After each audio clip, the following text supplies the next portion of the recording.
Good to have you. Good to have you. Do I need to use my tie or you are fine? No, you're fine. You're fine. You're perfectly fine. Okay.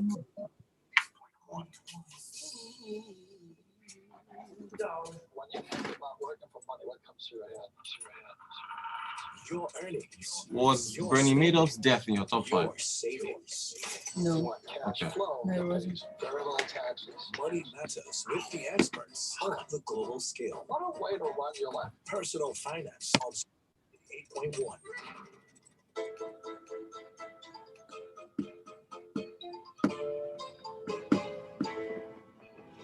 Let's go.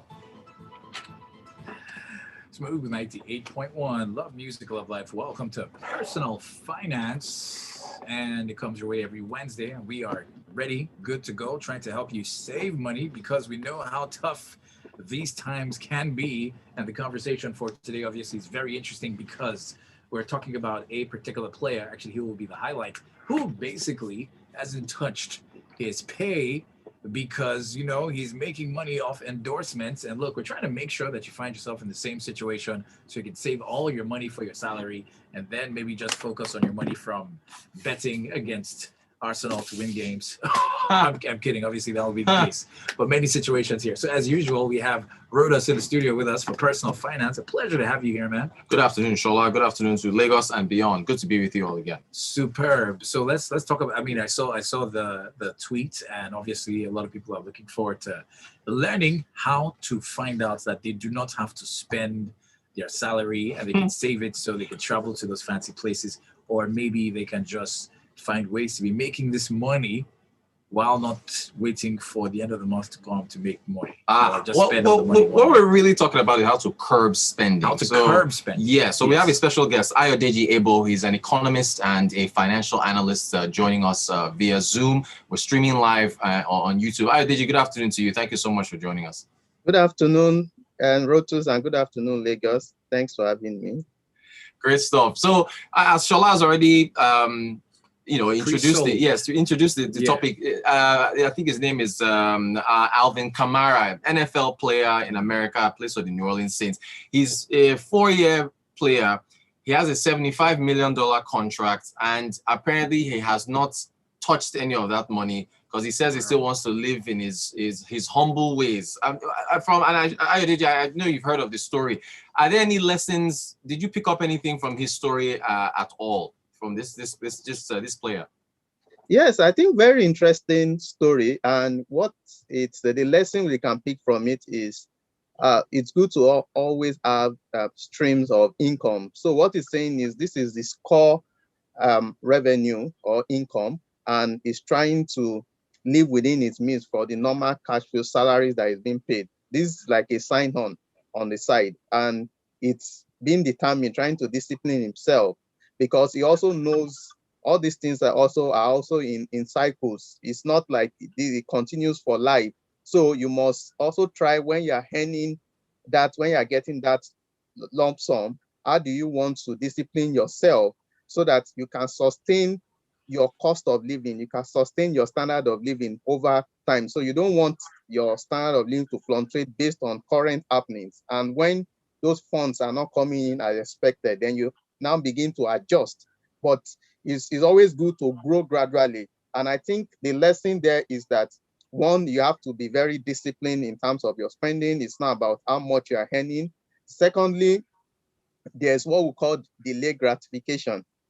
So what is he has the opportunity to enjoy, to have whatever he wants now, but he knows that he's still very young and there's still a lot of promises and time for him. So if he's able to invest, he may even begin to get the income he's getting from this investment, maybe what he may be spending as it progresses. Fantastic. Now, some people are saying, like, look, this is an NFL player. This is a $75 million contract. Even the endorsements and the extra income that you've just talked about, that's in the millions. But Ayodeji, I guess regardless of the income level the person is at, is it possible to curb spending? Yes, I would say it's possible to curb spending. So it's not about the segment in terms of your income level. It's about the habit, cultivating that habit.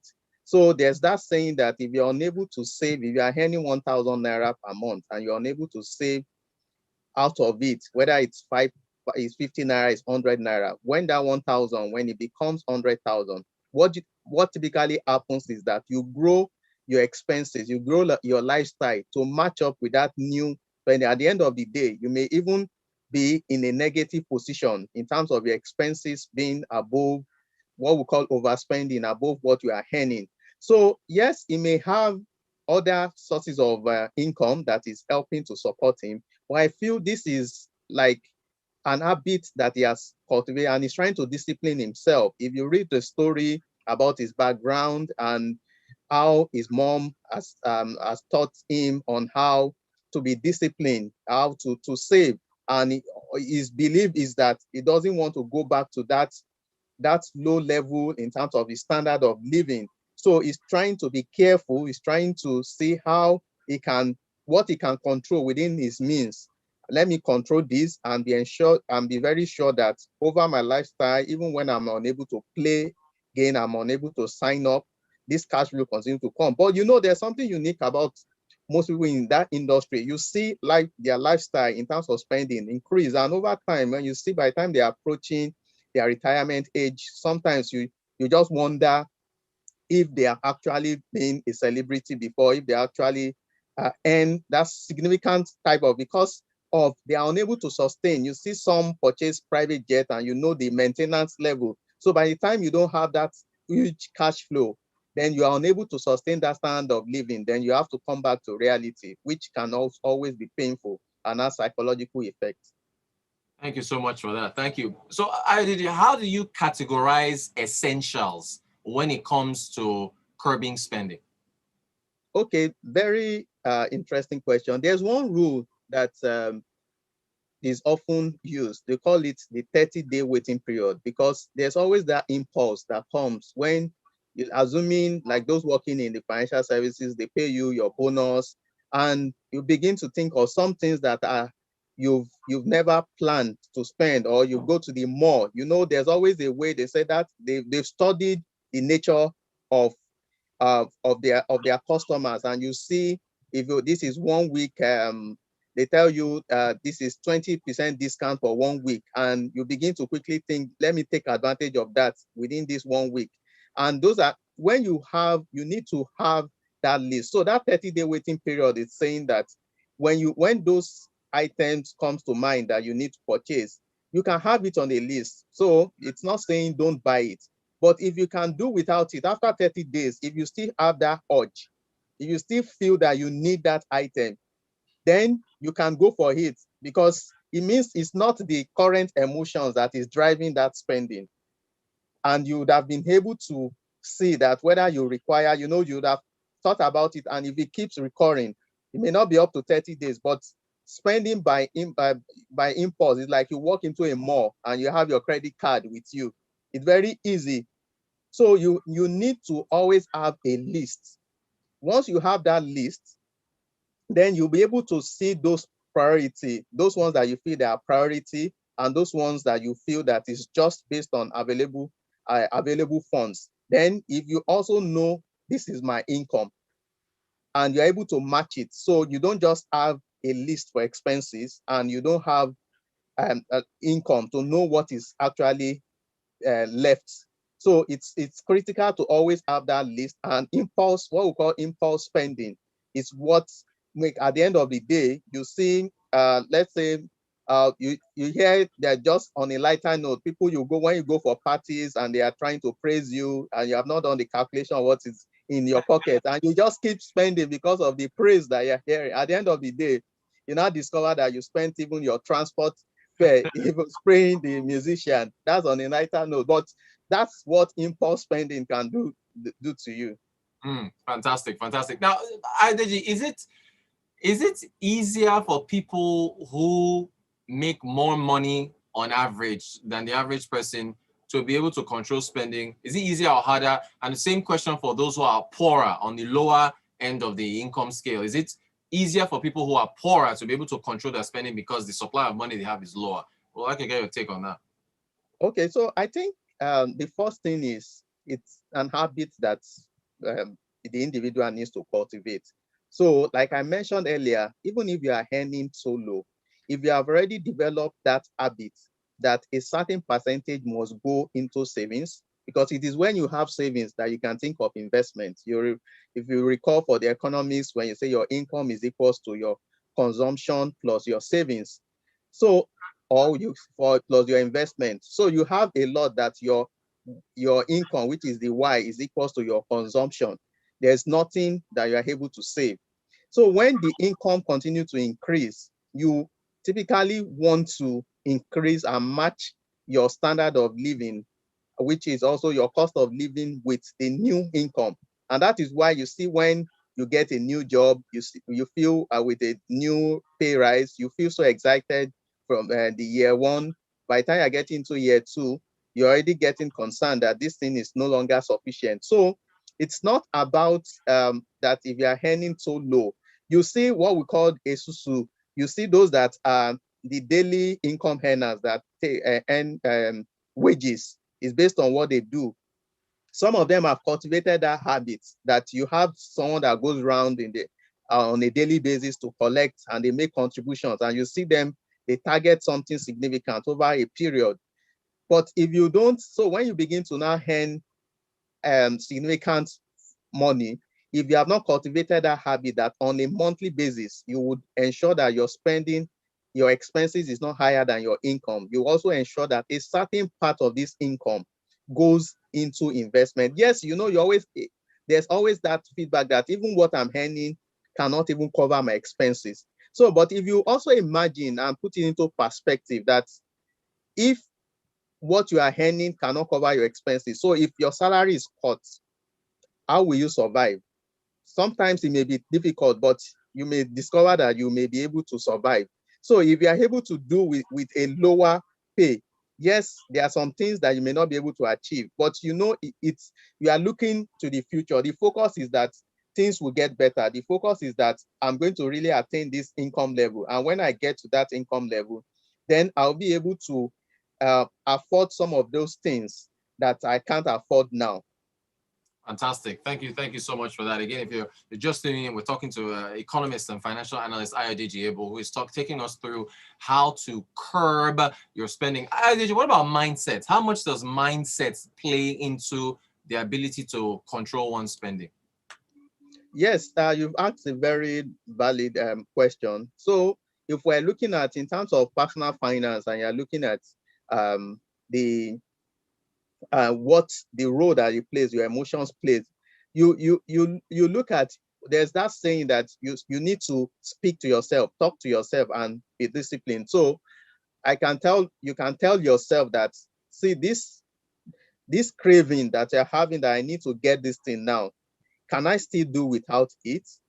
And sometimes you may even want to, when you download your expenses. So when we're talking about budgeting, sometimes when you download your expenses and look at the trend of your past expenses, you may even discover that there are a lot of things that by the time you sum it up, you discover that you are spending a lot on some things that are really not significant. You know, sometimes you say, okay, really 1,000 doesn't matter, 5,000 doesn't matter, 100 naira doesn't matter. But by the time you now accumulate that, and you see maybe in the last 6 months what you have spent, then you will discover that you will discover that you can easily do without.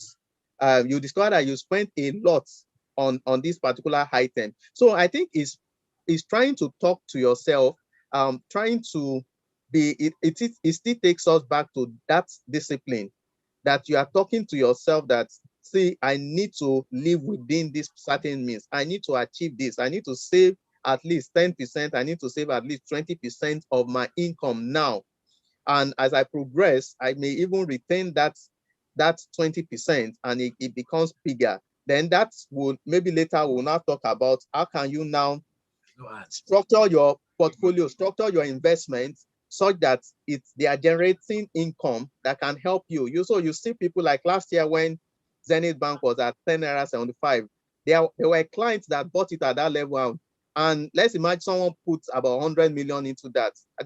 it got to over 20 naira. So that's 100%. So when you see the person spending that extra, and there was a client that said, sell the excess. So sold the excess, which is like the 100. So if he's spending, you can't be comparing yourself because he's not spending his capital. So that capital is like the seed. So if we continue to see that your salary as the seed, and you look for avenues where you can invest them, and you're spending the income from the capital, then it also helps you to be able to grow faster. It helps you to be able to maintain some certain standard of living. Great stuff. Yeah, in your answer there, you mentioned being able to talk to yourself, being disciplined. What about talking to friends and family? How much does, I guess, influence of those who are around you impact the ability to curb one's spending? Yes, definitely. There's the exogenous factor, what we say the influence, but you also need to look at it that it's also about your life. It's about your immediate family. So if you have your immediate family, I won't say you need to set, depending on the need for the extended family, or you can set something aside. So it's when you have a budget. So holistically, you have done that breakdown. You are earning 100,000, and you've looked at it. This is the amount I need to set aside for the family.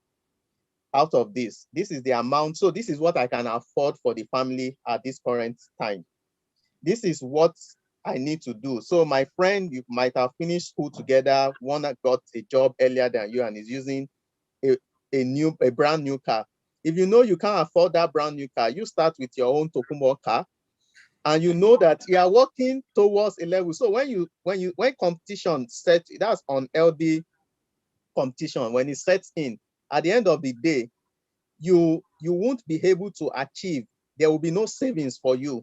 And when there is a shock, we all saw what happened in 2008 when thousands of bank employees lost their job. If there are a lot of bank staff were living on loan, credit cards, and it took time for a lot to balance then. So there can be shock. So where is there's what we call emergency fund. So as they are even saving for your normal transactionary spending, you need to save for emergency, things that you really don't have, that you can't plan for. So you need to have that bit of savings. So it's about breaking down, this is what I earn, or this is what I'm expecting. And you have that list. And this is what I can afford. If your friends will ask you for money, but you just have, everything has to be in the plan. Because sometimes what happens is people don't keep a record. So you just spend, so you get to a level and you discover that there's really nothing left in your account. And there are still more, what we call essential, things that are even essential that you have not covered because you did not prepare a list and you did not match it with your, let's say, your income or your salary. And at the end of the day, you get stuck and you are forced to either borrow to sort out those essentials that should have been priority on your list before you attended to some things. Fantastic. Okay, so that is the influence of friends and family. What about the economic environment, Ayodeji? What about the environment that we're in, the Nigeria, where we are now? How much does that influence the ability to curb spending? Yes, if we look at the dynamics of the economy, we want to look at one variable, which is inflation, that has to do with purchasing power. We say inflation is the general increase in the price level of goods and services. So we know high inflation discourages savings, because if you are trying to get an item and you are trying to save for it in the next 12 months, if inflation rate currently, based on expecting the next inflation figure for March tomorrow at 8:30, but as of February was at 17.33%. That's the average. And some items have increased by 100% within that period. So if you have items, if you are trying to save, and let's say the interest you are getting is about 7-8%, and the item would increase by about 50% in the next 1 year. So it may make sense sometimes to even borrow. And if your borrowing level, the interest rate is at 21%, and you need to acquire the item, you acquire it and you're able to pay back because the interest rate on that loan is lower than the inflation rate for that item. So inflation plays a role, but notwithstanding, because of emergency, yes, there will be it's outside the control of our control, inflation, but you need to set aside for emergency need, especially for family people. You need to set aside that amount, because when the need will arise, you may not have, let's say for instance, salary earners, is once in a month, apart from other benefits that may come. So things may come, there may be need before that payday. What do you have to sort it out? Yes, bank has arranged that you can borrow ahead now, but it's also is borrowing. You have to pay back. That means you are not expecting it. And you can't make that an habit. So you need to be able to plan. You need to be able to plan yourself. And the current situation now that things are going on discourages savings, but I would emphasize that you need to have emergency savings so that you can be able to sort out situations when they arise. Fantastic. In fact, a message from Foku, one of our listeners, saying, well done. Your guest, Ayodeji, is speaking very well about advocating for aggressive saving habits. But how about the sliding value of the Naira, which tends to make nonsense of the theory of save today, enjoy tomorrow? I think you've already answered that question, right? In saying with inflation, Abi? Yes, with inflation, then, part of when you now save, because if we are discussing about how do you now maximize return on your savings, that is when the issue of the exchange rate, how do you hedge, also comes in. That you can now come up with a portfolio and you look at the different asset classes. So you can invest, if you are trying to hedge and you have maybe dollar obligations, you are paying school fees in dollars, and also you look at the structure of your income. You can invest in, for instance, mutual funds that are dollar denominated. You have edge in one way, and you're also earning a return. So you don't just have your dollars in your account, not earning anything. At the end of the day, inflation will still catch up with you. And you also look at the liquidity. So when we are talking about emergency funds, sometimes it may be difficult to convert emergency funds into dollars because the time you need it and the cost of converting it back to Naira. You can also consider different asset classes, the fixed income, and you look at in terms of how are you able to get out those funds. So you have some mutual fund that you require 4 or 5 days before you are able to redeem. Emergency funds cannot be kept there because you need it instantly. So how do you balance between keeping it in your savings account and investment that enables you? So that's why you see most fund managers are coming up with platforms that enables you to withdraw instantly. It means emergency funds can come there because you need to consider the exit period. You don't go and put emergency fund into an investment that you have to lock in for 90 days before you can exit, or you pay a penalty. So those are some of the considerations that you would have. And over time, you'll be able to optimize your portfolio such that the revenue or the income that you are getting from such would help you be able to take care of some of the items, and you are able to live a lifestyle, because there's the seed, the capital you have still saved, and what you are spending is the income on your investment. Great stuff. You touched on so many points. I see we're running out of time, and I want to get to this before I talk about a little more on curbing spending. Bernie Madoff, it just made the news not too long ago. The mastermind criminal that was behind one of the largest Ponzi schemes in history was apparently he passed away at the age of 82 while in federal prison in New York or so. He ran this Ponzi scheme for 30 years.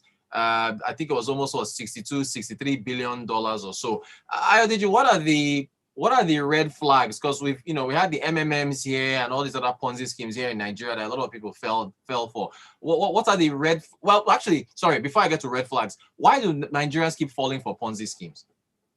Yes, I think the first thing that why Nigerians keep falling for Ponzi scheme is the ability to, because of the economic hardship. So you are trying to see how you can turn around your little savings. So So because even when you talk about Ponzi scheme, it is what you have saved that you can invest in Ponzi scheme. So if there's nothing to, you don't have any savings, you can't even be part of the group we're talking about. Right. So, but now you now have that drive to see how can I turn this 1 million to 10 million so that I can be able to afford some things. That still has to do with the delayed gratification and also the knowledge gap. So when you are aware, you see some, there are two classes. So you see some that look at what we call value at risk. So when we say value at risk, how much can you afford to lose? You see some that will tell you, I really don't mind, even if this money doesn't come back. They've looked at it. This is 5% of my savings, and I'm willing to take this risk. So you see them, you see millions of people looking at 5% of their portfolio and putting it in the funds, in the scheme. And so when it goes bad, they really don't matter. But for some, it's all their savings, which you say it's greed. There's no diversification. Though these are not things that are encouraged. So you spoke about the red flag.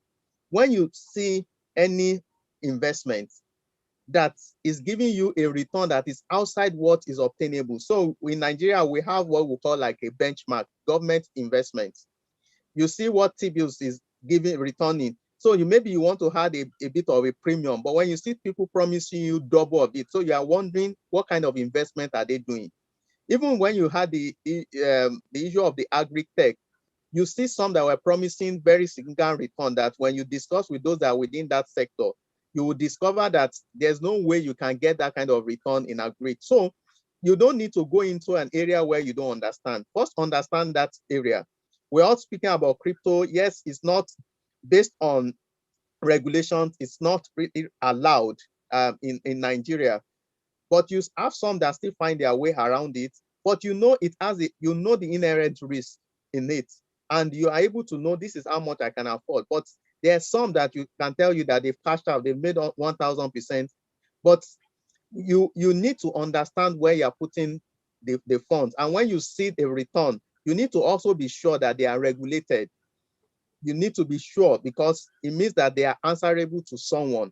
You can always check them site, like we were talking about investment, we know the Securities and Exchange Commission are the one involved. So you go to their website and you confirm, is this investment firm registered with the Securities and Exchange Commission? So to a bit, you will be covered. Is this stockbroking firm registered with the Nigerian Stock Exchange? So you'll be covered, and you need to balance between the return. There's a risk and return. So you need to balance between that, and that would help you curb losing your money to Ponzi schemes. Fantastic. Thank you so much for that. About a minute to go, I just wanted to touch on this. Can you create a budget by tracking your spending? I know you mentioned it's important to budget, but for those who haven't started, is it possible to walk your way backwards, whereby you look at all you spent in a month and then now create a budget from that? How do you see it? Yes, very interesting, and it's what I've practiced for years. So speaking from, it's good to you look at, if you are just starting, can you download your statement for the last 6 months?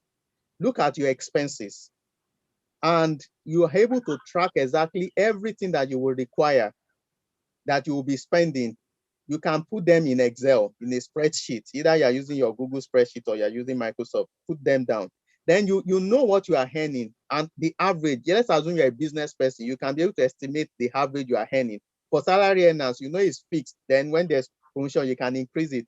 So it's always good to have that spreadsheet, that list of items. Then you have your miscellaneous. So we're not saying, because there's always that saying that you become very stingy when you begin to have Excel. But you have miscellaneous because there's some demand that will come that you need to also attend to. So once you have that, there will be months. There are months that I will know that, yes, my expenses is higher than my income, but it's not going to be a surprise that you are just spending, so that you are able to control your spending within that month, and you're able to see what can you delay so that you don't have to borrow significantly to attend to those spending. So that's what I would encourage. It works a lot, and it will prevent you from taking unnecessary, we talked about essential items. It helps you to be able to attend to those things that are essential, and you are able to even have a certain percentage as savings in your spreadsheet. so that you can do, there's platform that you have auto debits that you know that a standing order, take 5,000 naira out of my income on a monthly basis. You do that, so it helps you discipline and it grows your investment. Before you know it, in 6 months and in 12 months, that's 60,000 naira. But that same 5,000 naira, you may not be able to account for it every month because you are really not even tracking what you are spending it on. Fantastic stuff. This has been very, very informative. Ayodeji Ebo is an economist, is a financial analyst, talking us through budgeting, curbing your spending, defining Ponzi schemes, red flags. Ayodeji, really appreciate your time, and we have to have you back to talk about some more in the personal finance space. Can I share your Twitter handle for those that are interested? Yeah, my Twitter handle is Ebo Ayodeji. Fantastic, fantastic. Ebo Ayodeji, so EBO Ayodeji, for those that want to follow Ayodeji and ask him follow-up questions. Ayodeji, thank you so much for your time. We'll look forward to having you again. Yeah, thanks for having me. All right, take care, take care. All right, Shola, thank you so much. Awesome, awesome. And I'm pretty sure somebody out there definitely knows exactly the next steps to take to ensure that they are spending money wisely, as usual, for personal finance. Thank you guys for listening, and thank you for being a part of Personal Finance for a Wednesday. As expected, the smooth drive continues. It's all about your finances made easy, because financial education